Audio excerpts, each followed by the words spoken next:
அனைவருக்கும் என்னுடைய முதற்கண் மாலை வணக்கம். எப்பொருள் யார் யார் வாய் கேட்பினும் அப்பொருள் மெய்ப்பொருள் காண்பது அறிவு. சோ இந்த வீடியோ நம்ம என்ன தெரிஞ்சுக்க போறோம் அப்படின்னா, இன்னைக்கு இருக்கக்கூடிய சில today what is the most important current affairs மற்றும் அது மட்டும் இல்லாம கரண்ட் அஃபேர்ஸ் வந்து எப்படி யூபிஎஸ்சி மெயின்ஸ் டைப் ஆஃப் கொஸ்டினுக்கு நம்ம பதில் எழுதலாம் அப்படிங்கறத நீங்க தெரிஞ்சுக்கலாம். So my first object is to look like wise today important most current affairs.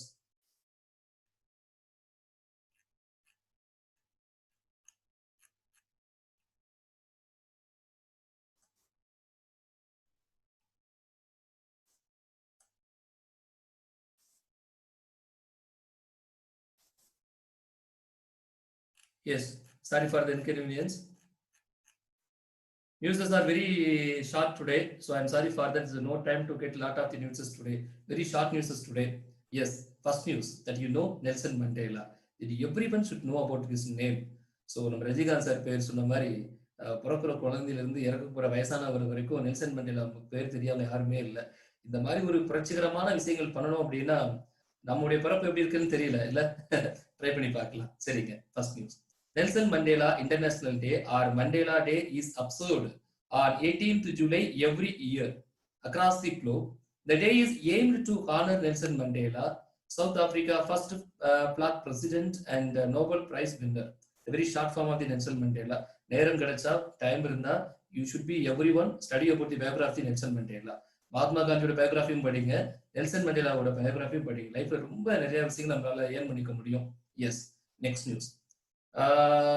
Cochin Shipyard Limited, that means CSL, has signed a contract with ASCO Maritime AS Northway, a subsidiary of Nargas Gruppen, to build autonomous electric ferries. Ferries means padagun solla. Sinna padagal solrilla ferries. Yes. Next news. The government of India launched the implementation of guidelines for animal husbandry infrastructure development fund for worth of rupees 15,000 crore. The fund was approved by the Union Cabinet in June under the Atma Nirbhar Bharat Abhiyan, so stimulus the package for ensuring growth in several sectors. So this type of the news we have to get crystal clear about that scheme. That means Atma Nirbhar Bharat Abhiyan. So what about the name scheme? So நம்ம previously நான் சுதாகர் அப்படிங்கிறவர் கூட நான் வந்து ரொம்ப ரொம்ப அழகா இன்ட்ரெஸ்டா நானும் சுதாகர் டிஸ்கஸ் பண்ணியிருந்தோம் with respect to MG Nereka, so descriptive. So அதே மாதிரி இதையும் நீங்க யாராவது ட்ரை பண்ணலாம், ரொம்ப நல்லா இருக்கும். ஸோ நல்ல நியூஸஸ் தான். சரிங்களா? சரிங்க, next news. The Ministry of External Affairs, that means MEA short form of, has confirmed that India is no longer involved in the Fershad B gas field project of Iran. Can you cut my point? Yes, the news was very short, just only 4 news we have discussed. So, and main object, what is the today news to discuss? இன்னைக்கு ரொம்ப இன்ட்ரெஸ்டான விஷயம் தான். நான் சிம்பிளா தமிழ்ல சொல்லிடுறேன். நிறைய cinema படங்கள் நம்ம பார்த்திருப்போம். அதாவது ஹீரோ வந்து தூக்கு மேடையில போட போவாங்க, அங்கிருந்து ஹீரோயினும் ஒரு லாயரும் ஒரு 2 ஃப்ரெண்ட்ஸ் ஓடியாருவாங்க. அவரை தூக்குல போடாதீங்க, இல்ல அதான் கான்சிக்வன்ஸ் ஆஃப் த கான்செப்ட், அவரை தூக்குல போடாதீங்க. சோ ஏன்னா நாங்க வந்து கவர்னர்கிட்ட வந்து நாங்க அவர் மன்னிச்சிருக்காரு, அவரை வந்து ஒரு என்ன சொல்றது, ஒரு தண்டனை கைதி, ஆயுள் தண்டனை கைதி, அதனால அவர் இந்த வழக்கிலிருந்து விடுதலை செய்யலாம் அப்படின்னு பாப்பீங்க. அப்படி இல்லைன்னா அவர் வந்து ஹீரோ வந்து தூக்குல போட போவாங்க, ஹீரோயின் ஓடி வருவாங்க, பிரசிடென்டே உள்ள வருவாங்க, வந்து ஹீரோவை காப்பாத்திடுவாங்க. இல்ல இப்படி விஷயங்கள் நிறைய நம்ம படங்களை பார்த்தது உண்டு. சோ படங்களை பார்த்து என்ஜாய் பண்ணாலுமே சப்ஜெக்ட்லயே அதுவும் உண்டு. என்னன்னா நீங்க அப்படி ஒரு நியூஸ் நம்ம பார்க்க போறோம். அதாவது ஒரு சிறை தண்டனை கைதிக்கு வந்து அவருடைய தண்டனையை மன்னிக்க முடியுமா? ஏன்னா court of that mean criminal code of procedure CRPC ஒவ்வொரு அக்கரன்ஸுக்கும் ஒவ்வொரு பனிஷபிள் இன்சிடென்ட்டுக்கும் என்ன மாதிரி பனிஷ்மெண்ட் பண்றாங்க, அந்த பனிஷ்மெண்ட் வந்து எந்தெந்த பனிஷ்மெண்ட் எல்லாம் கவர்னர் ஆர் பிரசிடென்ட் அவங்க பர்டன் பண்ண முடியும், மன்னிக்க முடியும் அப்படிங்கிறது தெரிஞ்சுக்க போறோம். எதுக்கு இந்த நியூஸ் நம்ம பேசுறோம் அப்படின்னா, because the recent fact about that எந்த ஸ்டேட்ல நடந்திருக்கு அப்படின்னு பாத்தீங்க அப்படின்னா ஹரியானா ஸ்டேட்ல நடந்திருக்கு. சோ ஹரியானா பொறுத்தவரைக்கும் என்ன அப்படின்னா, சோ பியாரே லால், நல்ல பேர் தான் அவர் பேர், பியாரே லால் இல்ல. சோ பியாரே லால் இது எங்கேயோ ஒரு வார்த்தை நான் கேள்விப்பட்ட மாதிரி இருக்கு. ஏதோ பழைய காலத்து ரஜினிகாந்த் கவுண்டர் செந்தில் காமெடியில பியாரே இல்லாத ஒரு வார்த்தை கேள்விப்பட்ட மாதிரி எனக்கு தோணுது. சோ வீரா படம் நான் நினைக்கிறேன். யாருதான் கெஸ் இருந்தா நீங்க சொல்லலாம். சோ நல்ல ஒரு இது அக்யூஸ் பேர், ரஜினிகாந்த் சாரோட கனெக்டிவிட்டி பேர் அல்ல, இது அக்யூஸ் பேர், மறந்துட வேண்டாம், என்ன உங்களை மாட்டிட வேண்டாம். சோ இப்போ இவரை வந்து ஹரியானா கவர்மெண்ட் ரிலீஸ் பண்றாங்க. எப்படி அப்படின்னா ஹரியானாவோட கவர்னர் வந்து ஆர்டிகல் 161 ரிலீஸ் ரூல்ஸை பயன்படுத்தி இவரோட தண்டனை காலத்தை இவரை விடுவிக்கிறாங்க. இது மேல சுப்ரீம் கோர்ட்ல இப்ப கான்ஸ்டிடியூஷன் பெஞ்ச்ல கேஸ் நிக்குது. அதாவது இவர் விடுதலை செய்ய சான்ஸ் இருக்கா? இப்போ கான்ஸ்டிடியூஷனல் 7 ஜட்ஜ் பெஞ்ச் வந்து என்ன முடிவு எடுக்க போறாங்க அப்படிங்கிற ஃபைண்டிங்காக நம்ம காத்துட்டு இருக்கோம். அது அநேகமா வித்தின் ஷார்ட் பீரியட்ல அவங்க அனௌன்ஸ் பண்ணிடுவாங்க. அதுக்கு முன்னாடி நம்ம இதை பத்தி டீடைலா தெரிஞ்சுக்கலாம், என்ன கேஸ் அப்படின்னு தெரிஞ்சுக்கலாம். Yes, we can discuss about it. Story புரிஞ்சிருக்கும் நான் நினைக்கிறேன். எதை பத்தி பேச போறோம் நீங்க புரிஞ்சிருப்பீங்க நான் நினைக்கிறேன். Yes, the Supreme Court of India referred to the 7 judge bench was the issue. What is the issue? Yes, whether the state can grant a benefit of remission to convicts under the constitution by laying down a common policy. ஒரு governor வந்து ஒரு remission பண்ண முடியுமா அப்படிங்கறத வந்து 7 judge bench கொடுத்து decision கேட்கறாங்க. ஏன் கேட்கறாங்கன்னா article 161 also very clearly explained about the burdens granted by the governors. At the same time 72 is with respect to the president. But the CRPC, that means Criminal Procedural Code, has been very clearly explained about that. That means in article number and section 433 subclause A, a person severing a life term cannot be granted remission benefit without serving 14 years in the prison. 14 ஆண்டுகளை கூட அவர் இல்லாம அவரால் வெளியே வர முடியாது அப்படிங்கறத CRPC section 433 section A clearly explained. But இந்த Haryana government என்ன பண்ணிருக்காங்க அப்படின்னா ஆர்டிகல் 161 இம்ப்ளிமெண்ட் பண்ணி அந்த அக்யூஸ்ட் வந்து ரிலீஸ் பண்ணிருக்காங்க. ஏன்னா அவங்க நல்ல நேரத்தை காரணமா நல்ல ஒரு இந்த ஒரு கிரீவன்சஸ் அவங்க மேல இல்ல, சோ டூரிங் இந்த பீரியட்ல வெளியே பண்ணிருக்காங்க. இப்போ ஆர்டிகல் 161 படி எடுத்துக்கிறதா அல்லது CRPC வந்து 433 எடுத்துக்கிறதா? அப்போ இது கான்ஸ்டிடியூஷனல் டிவிஷன்ல ரொம்ப கன்ஃபிளிக்ட் ஆகுது. அப்போ இந்த மாதிரி கேஸ் எங்க போகும் அப்படின்னா 7 ஜட்ஜ் டிவிஷனல் பெஞ்சுக்கு போயிடும். கான்ஸ்டிடியூஷன் ப்ராப்ளம் இருக்கும்போது 7 ஜட்ஜ் டிவிஷனல் பெஞ்ச்ல கொடுத்திருக்காங்க, இப்ப ரெஃபர் பண்ணிருக்காங்க. சோ அவங்க வந்து ஃபைண்டிங் கொடுத்துருவாங்க, எது சரி அப்படிங்கறத ஃபைண்டிங் கொடுப்பாங்க. அந்த ஃபைண்டிங்காக உங்களை மாதிரி நானும் காத்துட்டு இருக்கேன். First last line is very clearly quoted. So I am going to highlight here. Yes, my quoting words is very simple. I am sorry.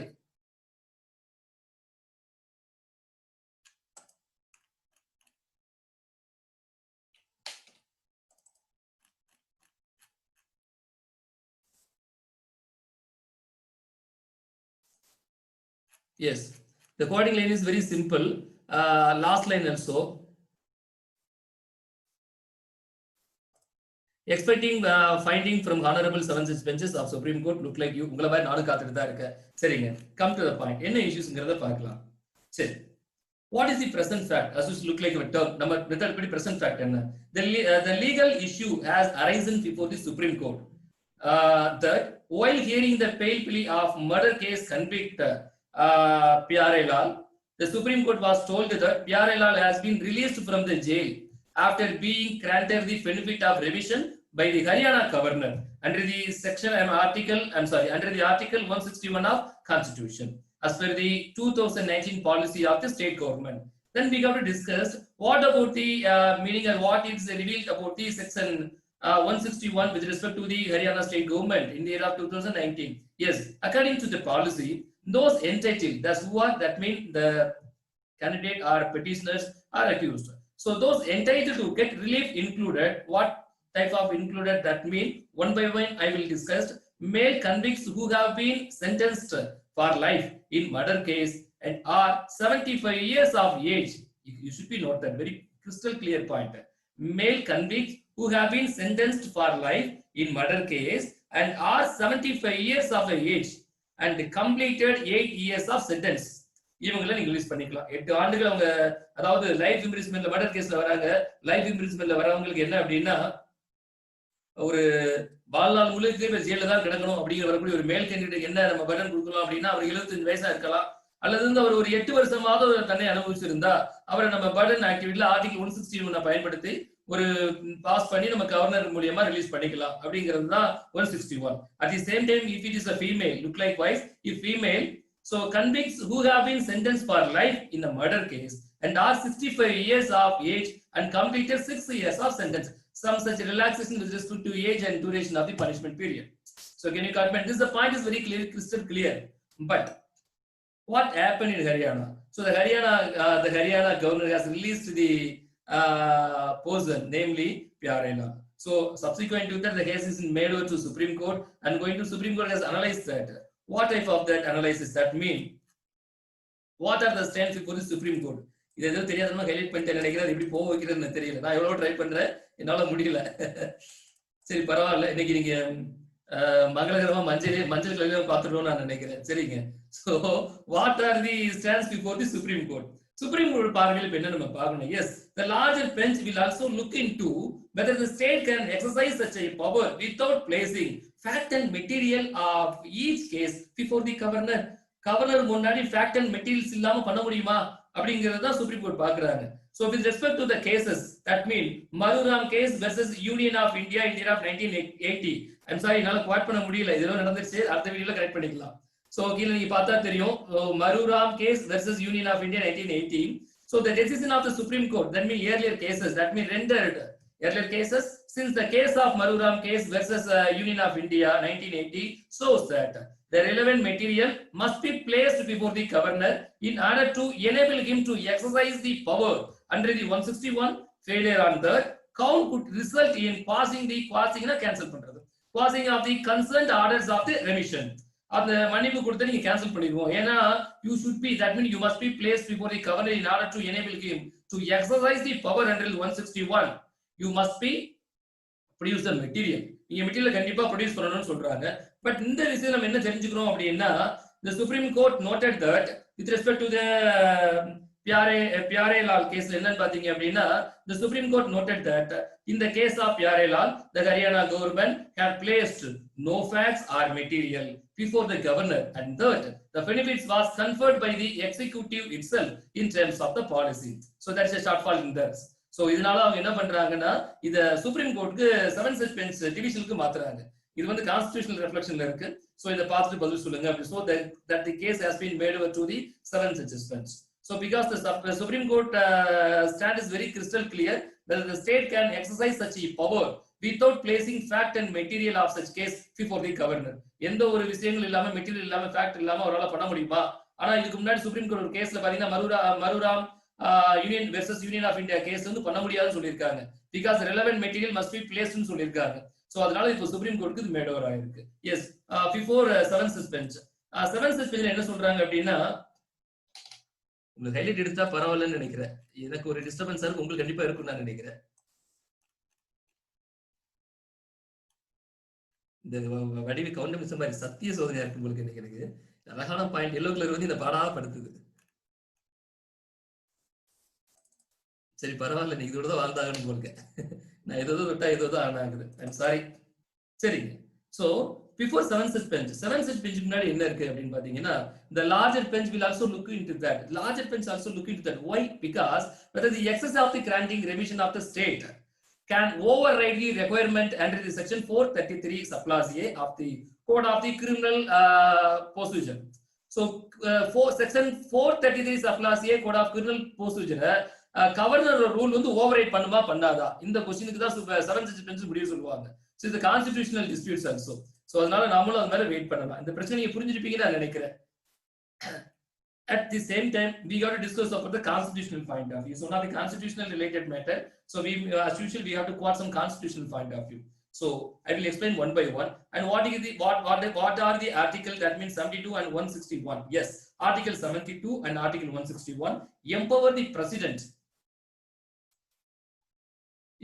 president and governors respectively the power to grant burdens, reprieve, respite or remissions or punishment, or to suspend, remit or commute the sentence of any person convicted of any offences.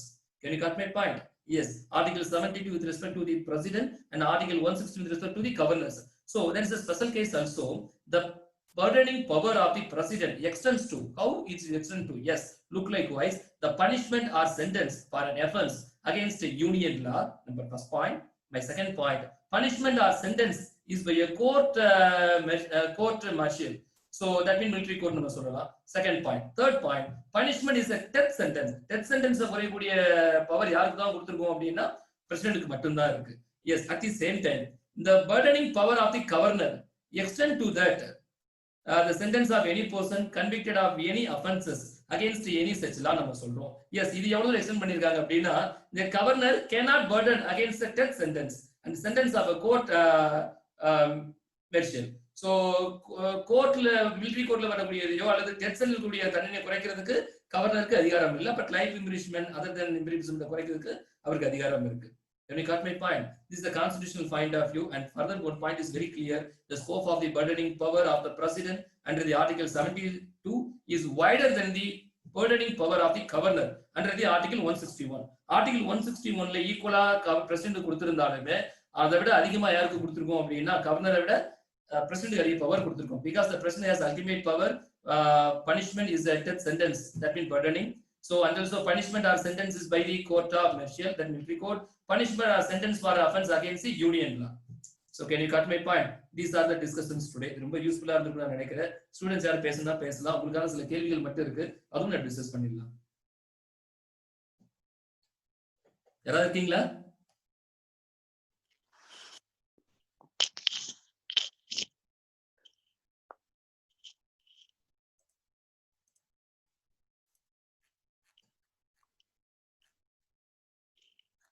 உங்க doubts or உங்க suggestion எது சொன்னாலும் நீங்க சொல்லலாம் sir. நான் waiting. This is the time for students. நீங்க எது பேசினாலும் பேசலாம். கண்ணாபின்னு பேச முடியாது. என்ன வேணுமோ அதை மட்டும் பேசுங்க. என்ன டவுட்டோ அதை மட்டும் கேளுங்க. யாரா இருக்கீங்களா? சார் சுதாகர் அஸ்யூஷுவல் சுதாகர் நினைக்கிறோம். சார் சப்போஸ் இந்த கேஸ்ல வந்து சுப்ரீம் கோர்ட் கவர்னருடைய முடிவுக்கு எதிராக வந்து திருப்பி சொல்லிட்டாங்க அப்படின்னா கவர்னர் வந்து அப்பீல் பண்ணலாமா திருப்பியும்? இல்ல, அது கவர்னர் அப்பீல் போக மாட்டாரு. ஏன்னா சுப்ரீம் கோர்ட்டுக்கு 7 ஜட்ஜ் பெஞ்சுக்கு மேல யாரும் அப்பீல் போக முடியாது. அக்யூஸ்ட் ஆட்டோமேட்டிக்கா உள்ளதி போட்டுருவாங்க. வெளியே போயிருக்காரு இல்லையா, அவர் உள்ளதி போட்டுருவாங்க. ஆமாங்க சார். அவ்வளவுதான். ஒருவேளை அந்த திருப்பியும் 7th செக்மெண்ட் அந்த பெஞ்ச் வந்து மறு பரிசீலனை பண்ண முடியுமா? இல்ல சார், பண்ண முடியாது. அவங்க சொன்னேன் கவர்னர் போயாச்சு, சுப்ரீம் கோர்ட்ட போயாச்சு, அடுத்ததான் 7 ஜட்ஜ் பெஞ்சஸ் போகுது. சுப்ரீம் கோர்ட்ல பாத்தீங்கன்னா 3 பெஞ்ச் இருக்கும், 5 பெஞ்ச் இருக்கும், 7 பெஞ்ச் இருக்கும். இது ஆல்மோஸ்ட் டெட்டட் வந்துருச்சு. நான் புரியுது இல்லீங்களா? ஓகேங்க sir. What is the decision finding final? That's the final. அதான் ரிசல்ட் நானும் காத்துட்டு இருக்கேன். என்ன சொல்றது, நல்ல நியூஸ் புரியுதா உங்களுக்கு? செக்ஷன் 433 வந்து ஓவர்ரைட் பண்ணுமா, 161 கவர்னர் ஓவர்ரைட் பண்ணுமா அப்படிங்கறதுதான். கிரிமினல் கோர்ட் என்ன சொல்றாங்க, ஒரு 14 வருஷம் இருந்த பிறகு நீங்க மன்னிச்சா பரவாயில்ல. ஆனா 161 என்ன சொல்லுது, ஜென்ஸா இருந்தா 8 வருஷம் இருந்தாலே போதும் தான் சொல்றாங்க. ஆமா சார். சோ இது வந்து 7th ஜட்ஜ் பெஞ்ச் என்ன முடிவு சொல்றாங்கன்னு தெரியல. என்னைக்கு வாய்தா போட்டுருக்கா எனக்கும் தெரியல. நம்ம அடுத்து கண்டிப்பா இதை வித்தின் கம்மிங் டேஸ்ல நம்ம கண்டிப்பா அதை பத்தி ஒரு நாள் பேச வேண்டியிருக்கும். Okay sir. இப்போதைக்கு இந்த செக்ஷன் எல்லாம் ஞாபகம் வச்சுக்கோங்க. 72 என்ன, 161 என்ன, ஹரியானா கவர்மெண்ட்ல இந்த மாதிரி டிஸ்யூஸ் ப்ராசஸ் போயிட்டு இருக்கு. சோ பேர் வந்து பியாரே லால் அப்படிங்கிற ஒரு அக்யூஸ்டோட நேம்ல ப்ராசஸ் போயிட்டு இருக்கு அப்படிங்கிறது தெரிஞ்சுக்கலாம். the fact about that. இதை நீ தெரிஞ்சுட்டா நீ ஃபைண்டிங் டிஸ்கஸ் பண்ணும்போது ரொம்ப இதோட பெட்டரா புரியும். நான் புரியுது இல்லையா? ஒரு 14 பேஜ் சுப்ரீம் கோர்ட் அனௌன்ஸ் பண்ணும்போது பெட்டரா புரியும். சோ ஏன் சுப்ரீம் கோர்ட் இந்த பிளி டேக்கன் எடுத்துருக்காங்க நம்மளால அண்டர்ஸ்டாண்ட் பண்ணிக்க முடியும். ஏன்னா பிரியாம்பிளும் கான்ஸ்டிடியூஷனோட ஒரு பார்ட்னு சொல்றதுக்கும் இதே மாதிரி தான் நடந்துச்சாங்க. இதே மாதிரி தான் எல்லா கேஸும் இந்த மாதிரி கான்ஸ்டிடியூஷன் கம்ப்ளீட் ஆகக்கூடிய எல்லா விஷயமும் சுப்ரீம் கோர்ட்ல 7 ஜட்ஜ் பெஞ்ச்ல தான் மேட் வராங்க. சோ அவங்க என்ன முடிவு எடுக்காங்க அப்படிங்கிறது தான் ஃபைனல். அது ஆனவனே ஆட்டோமேட்டிக்கா அவங்க கவர்மெண்ட்டுக்கு ஒரு காப்பி கொடுத்துருவாங்க. கவர்மெண்ட்ல கஸ்டடியில அவங்க இம்ப்ளிமெண்ட் பண்ணிட்டு போயிடுவாங்க. சார் இல்ல மொத்த கான்ஸ்டிடியூஷன் திருப்பி ஒரு டைம் ரீஅனலைஸ் பண்ணிடலாம்ல? அது கஷ்டம் இல்ல. அடிக்கடி இந்த மாதிரி நிறைய கேசஸ் வரதுனால அது ஒரேடியா அமெண்ட்மென்ட் எப்படி பண்ணனும் ரூலியா வச்சிருக்காங்க. ஏன் அமெண்ட்மென்ட் பண்ணனும், அதுக்கான ப்ரொசீஜர் ஏன் கொடுக்குறோம்? பிராக்டிகல் அப்ளிகேட்டிவ் வரும்போது நிறைய இஷ்யூஸ் நிறைய மாத்த வேண்டியிருக்கும். ஒரு காலத்துல திருமண வயது வேற மாதிரி இன்னைக்கு வேற மாதிரி இருக்கு இல்லையா? அன்னைக்கு எதுவும் இன்னைக்கு இருக்கல ஒரு சில சட்டம்லாம் அதெல்லாம் மொத்தமா ரீஅனலைஸ் பண்ணிட்டாங்க. மக்களோட பயன்பாடுக்கு தானே, மக்கள் எந்த அளவுக்கு யூட்டிலைஸ் பண்றாங்க, மக்கள் எந்த அளவுக்கு ப்ரொடெக்ட் பண்ணணும் அப்படிதான் பார்ப்பாங்க. So on behalf of the people only. So Abraham சொன்ன மாதிரி இல்ல, by the people, for the people, of the people இல்லையா? அதனால தான் நம்ம கான்ஸ்டிடியூஷன் காலத்துக்கு ஏற்ப நம்ம கான்ஸ்டிடியூஷன் சொல்லிருக்காங்க கடைசில. புரியலங்க சார்? நம்ம கான்ஸ்டிடியூஷன்ல கடைசியா தான் சொல்லிருக்காங்க நம்ம சட்டத்திட்டம் வந்து மக்களுக்கு இது அரசாங்கத்துக்கு எதிராக தான் இருக்கும் ஒரு சிலதெல்லாம் சொல்லிட்டு. அப்படி இல்ல ஆர்டிகல் 19, 20, 22 அந்த மாதிரி இருக்கலாம். இல்ல இல்ல இல்ல அது வந்து நம்மளுக்கு ஃபேவரா இருக்கும், கவர்மெண்ட்டுக்கு சில டைம்ஸ் வந்து ஆப்போசிட்டா இருக்கிற மாதிரி இருக்கலாம். இல்ல that's a duty of that. நமக்கு அது சில பர்டன் கொடுத்தாலுமே this duty of the people, சில இடங்கள்ல பர்டன் கவர்மெண்ட் கொடுத்தாலுமே this is duty of the government. அப்படி தான் எடுத்துக்கணும். நமக்கு ஃபேவரா இல்ல, நமக்கு அப்ளிகபிளா இல்ல, நமக்கு சூட்டபிளா இல்லங்கறத நம்ம அகைன்ஸ்டா சொல்ல முடியாது. It is a duty of the people, at the same time look like it is a duty of the government. அப்படி பாருங்க. Yes sir. சரிதானே இல்லையா? Yes sir. கண்டிப்பா. சோ வேற ஸ்டூடண்ட்ஸ் இருந்தா பேசலாம். சரி, நம்ம क्वेश्चन போயிடலாமா? சார் ஈஸியான क्वेश्चन தானே. எப்படி இந்த எல்லோ கலர் வந்துச்சு சுதா தெரியல சுதா. ஒரே ஒரு பாயிண்ட் ஹைலைட் பண்ண ட்ரை பண்ணேன், பட் என்டையரா ஹைலைட் ஆயிடுச்சு. இன்னைக்கு ஃபுல்லா அப்படி பச்சை கலரா ட்ரை பண்றோம்ல. கண்டிப்பா. ராதிகா வாங்கம்மா, வெரி குட் ஈவினிங். ஆட் தான. Good evening sir. Very good evening, very good evening. Question பேசிரலாமா? உங்களுக்கு தான் பேசலாம், நீங்க பேசலாம். டவுட் இருக்கா? ஏதாவது டிஸ்கஸ் பண்ணனும், क्वेश्चन கேக்கணும்னா கேக்கலாம். இல்ல சார், டவுட் எதுவும் இல்ல. What about the daily discussion current video எப்படி இருக்கு? அத பத்தி இந்த எக்ஸசைஸ் தான் சொல்லலாம் இல்லையா? கண்டிப்பா sir. No sir, very interesting sir. Sir ரொம்ப யூஸ்ஃபுல்லா இருக்கு சார், நாலேஜபிளா இருக்கு sir. Thank you so much. Sir question discuss பண்ணிக்கலாமா? Thank you sir. கண்டிப்பா sir. Yes. First question. So Farshad B gas field project is associated with the following countries. இது also previously நம்ம நேத்து டிஸ்கஸ் பண்ணிருக்கோம். Yes, Iran. Iran or Israel? Hello. Iran, exactly Iran. Don't worry, Iran. Second question is the very easiest question. இந்த மாதிரி Taylor question வந்திருது இல்ல, சின்ன குழந்தைங்க தூங்கி விட்டு டக்குனு சொல்லிரும். Yes. When is the Nelson Mandela International Day observed? July 18 sir. July 18. That means today. Yes, ஆமா sir. கண்டிப்பா. நேஷனல் ஆஸ்பிரன்ஸ் யாரா இருந்தா நேஷனல் குவாட்ஸ் ஏதாவது சொல்லணும்னா நீங்க சொல்லலாம். இந்த மாதிரி ஒரு யாராவது நேஷனல் டே யாரா வந்தாங்கன்னா நீங்க ஸ்டூடெண்ட்ஸ் உங்களுக்கு குவாட் ஏதாவது சொன்னா நல்லா இருக்கும். இது அவர் சொன்ன ஸ்பீச், அவர் சொன்ன குவாட்ஸ் அப்படி சொன்னா நல்லா இருக்கும். இன்னைக்கு இல்ல இன்னொரு நாளைக்கு கண்டிப்பா ட்ரை பண்ணுங்க. Yes sir.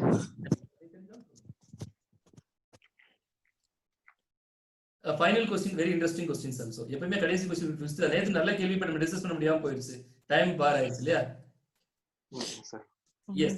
Which of the following statement is not correct? First statement, that the burdening power of the president under the article 72 is wider than the burdening power of the governor under the article 161. Next statement, that the article 72 and article 161 empower the president and the governors respectively the power to grant burdens, reprieve and respite or remission of punishments. And option C, either A or B, and option D, neither A nor B. இது கரெக்டா இருக்குங்க?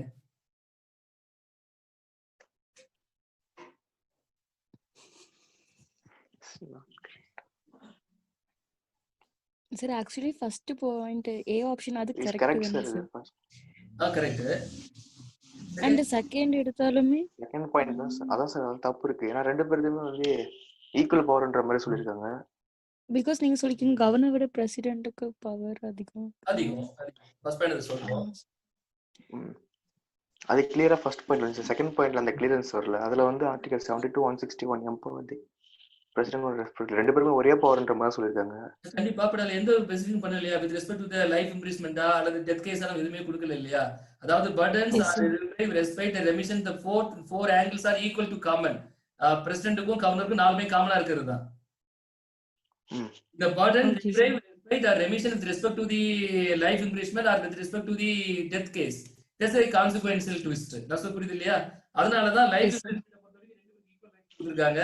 Death கேஸை பொறுத்த வரைக்கும் மாறும், union case பொறுத்த வரைக்கும் மாறும், மிலிட்டரி கேஸை பொறுத்த வரைக்கும் மாறும். இந்த மூணு ப்ரொவிஷனும் பிரசிடென்ட்க்கு அதிகமா இருக்கும். அப்போ இந்த ஆப்ஷன் சரிதான்.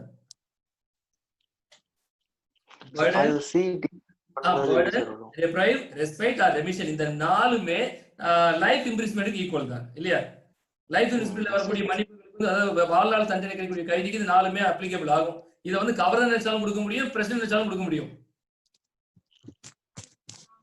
ஆனா மர்டர் கேஸ்ல வந்து டெத் சென்டென்ஸ் வாங்குவாங்க இல்லையா, தூக்கு கைதி இருக்காங்க இல்லையா, அந்த கைதிகளுக்கு கவர்னர் கொடுக்க முடியாது, பிரசிடென்ட் மட்டும் கொடுக்க முடியும். அப்படிதான் எக்ஸம்ஷன் பார்க்கிறோம். சோ ஆப்ஷன் சி பியுமே கரெக்ட் தான். ஏன்னா கிறிஸ்டியன் பண்ணல சார். அப்போ நீங்க இப்ப என்ன சொல்றீங்க? ஏவோ கரெக்ட், பியோ கரெக்ட் சொல்றீங்க? கண்டிப்பா கண்டிப்பா. ஏன்னா நல்லா பாருங்க, ரெமிஷன் ஆஃப் பனிஷ்மென்ட் அதோட நம்ம ஸ்டாப் பண்ணிட்டோம். Remission of punishment with respect to the death sentence அப்படின்னா தப்பு. ஏன்னா கவர்னருக்கு டெத் சென்டென்ஸ் மன்னிக்க பவர் அதிகாரம் கிடையாது. பனிஷ்மென்ட் வித் தி லைஃப் இம்ப்ரிஸ்மென்ட்னா ஆப்ஷன் பி கரெக்ட் தான். பட் இங்க எந்த பாயிண்ட்மே நம்ம குவாட் பண்ணல இல்லையா? இது லைஃப் இம்ப்ரிஸ்மென்ட்டா பனிஷ்மென்ட் எந்த மாதிரி பனிஷ்மென்ட் குவாட் பண்ணவே இல்லல்ல. இப்ப கேள்வி என்ன அப்படின்னா, இவருக்கு மன்னிக்கக்கூடிய அதிகாரம் இருக்கா இல்லையா? அதாவது burden, reprieve, remission or respite or remission. Punishment குறைக்கணும் அதிகாரம் இருக்கான்னு கேட்டா இருக்குல்ல. கேள்வி என்னன்னா, இவர் வந்து கோயம்புத்தூரை சார்ந்தவரான்னு கேக்குறோம், இவர் தமிழ்நாட்டை சார்ந்தவரான்னு கேக்குறோம். அப்ப என்ன சொல்வீங்க? இஸ் நாட் இந்தியன் நம்ம சொல்ல முடியாது இல்லையா? அது மாதிரிதான். So with respect to the burdens, reprieve, respite and remission, இந்த 4 பவருமே ரெண்டு பேருக்குமே இருக்கு. Article 72 has been clearly explained about that 4 type of the burdenings. And also 61 has been also explained to the governors. இந்த நாலுமே அதான் ரொம்ப தெளிவா எக்ஸ்பிளைன் பண்றாங்க. ஆனா with respect to that ஒரு 3 விஷயங்கள்ல மட்டும் எக்ஸ்டெண்ட் பண்றோம். யாருக்கு அப்படின்னா பிரசிடென்ட் எக்ஸ்டெண்ட் பண்றோம்.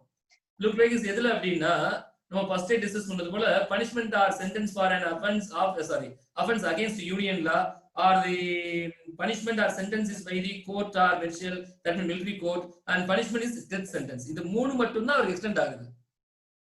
ஓகே. இப்போ இந்த கேஸ்ல பாத்தீங்க அப்படின்னா கவர்னர் தான் அவர் மன்னிச்சிருக்காரு இல்லையா? அவர் வந்து லைஃப் இம்ப்ரிஸ்மென்ட் கைதி, ஆயுள் தண்டனை கைதி. Yes sir. ஆனா இப்ப யாருன்னா பியாரேலால் வந்து லைஃப் இம்ப்ரிஸ்மென்ட் பிரிசனர், அவர் ஆயுள் தண்டனை கைதி. அவர் தண்டனை குறைச்சிருக்காரு இல்லையா? S. with respect to that உங்களுக்கு ஹைலைட்டா குவாட் பண்ணி கேட்டா அது மாறும். சரியா? ஓகே. இந்த ஸ்டேட்மென்ட் பி சரிதான். ஓகே. சோ இந்த ஸ்டேட்மென்ட்ல நீங்க டி ஆப்ஷனை கண்டபடி சூஸ் பண்ணலாம். அதுல எந்த டவுட்டும் இல்ல. ஏன்னா ரெண்டுமே சரிங்கிறதால எந்த தவறு இல்ல. which of the following is not correct தானே? Yes sir. அப்ப ரெண்டுமே சரின்னு சொல்லிட்டா கன்ஃபியூஸ் ஆக வேண்டாம், ஆஸ்லேஷன் ஆக வேண்டாம். Very simple. இப்போ ஒண்ணு இல்ல, ஒரு ஆளுக்கு ஆயுள் தண்டனை கொடுத்திருக்காங்க. ஆயுள் தண்டனை கைதியை யாரெல்லாம் மன்னிக்கலாம் நீங்க சொல்லுங்க. 2 பேர் இருக்கீங்க இல்லையா? ஆயுள் தண்டனை கைதி யாரெல்லாம் மன்னிக்கலாம்? பிரசிடென்ட் மன்னிக்கலாம், கவர்னர். அப்ப ஆப்ஷன் பி நம்ம எடுத்துக்கலாம் இல்லையா? ஆமா சார்.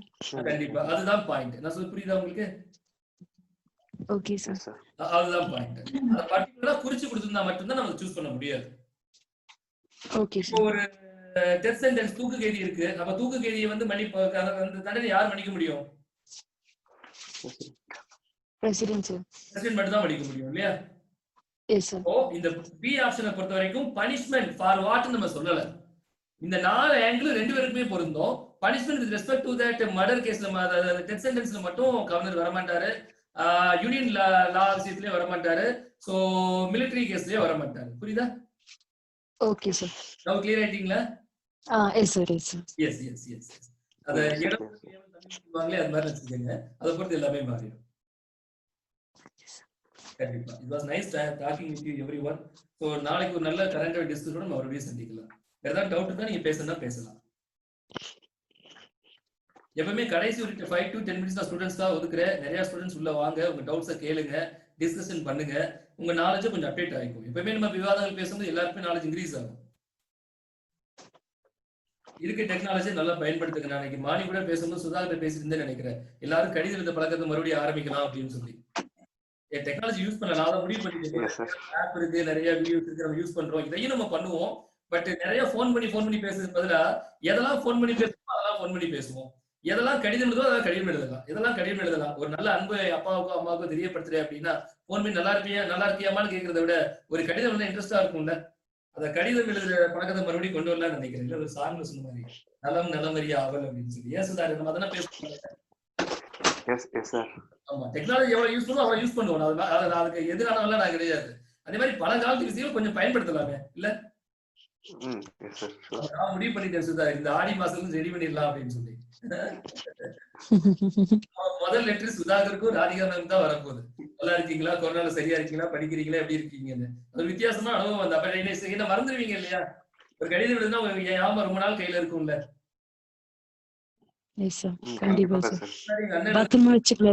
ஆமா கண்டிப்பா. ஒரு 15 வருஷம் முன்னாடி எங்க அண்ணன் ஆர்மியில இருக்கும்போது அவர்கள் லெட்டர் ரீசெண்டா என் கையில கிடைச்சது. பார்த்த நேரத்துல தோணிக்கிட்டே இருக்கு எனக்கு, நம்மளும் நம்ம கூட இருக்க எல்லாரும் லெட்டர் தான் எழுதணும் அப்படின்னு சொல்லி.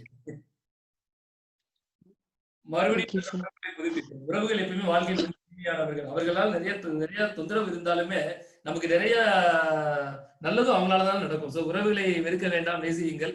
சோ எண்ணம் மற்றும் முயற்சி இது போல நிச்சயம் வாழ்க்கையில் நீங்க எல்லாரும் ஜெயிக்க நான் மனதார இறைவனை பிரார்த்திக்கிறேன். இந்த வீடியோ ரொம்ப யூஸ்ஃபுல்லா இருந்திருக்கும்னு நினைக்கிறேன். சோ நன்றி. கண்டிப்பா sir. Thank you sir. Thank you so much sir. Thank you sir.